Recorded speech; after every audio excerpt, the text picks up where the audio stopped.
係啊，咁呢事實上係咁樣，為得使人信服，其實佢哋香港人嘅入邊一個，即係已經變成一座有名入邊點樣做人嘅第一句説話嘅，為得使別人如何係佢哋做人嘅根基 foundation 因為點解？有人就有力量，冇人就冇力量。你唔會走去搞一個菲傭，點解？因為有人就有力量嘅原理底下，因為你冇可能，你同呢個經過時間入邊嘅轉變，你可以發現呢啲嘢全部唔會，數據從不説謊。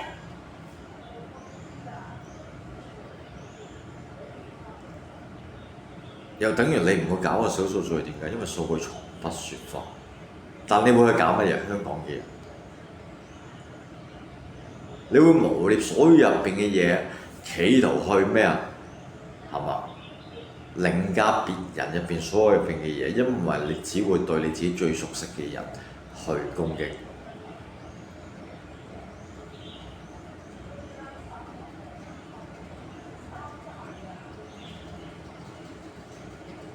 經過數據走向嘅嘢，從來都唔會説謊。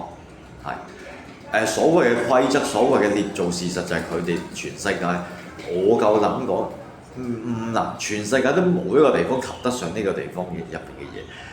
好似好簡單一樣嘢就係、如果攻擊型思維充斥咗喺美國嘅話，我諗美國一陣間就會亡國；喺中國亦都係一陣間就會亡國。但喺香港，佢會覺得呢啲係合情合理、合法、合義。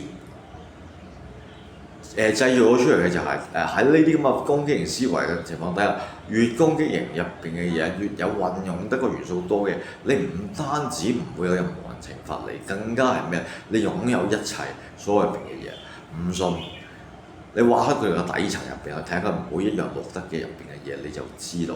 但呢個世界有冇呢咁嘅地方，從來都冇。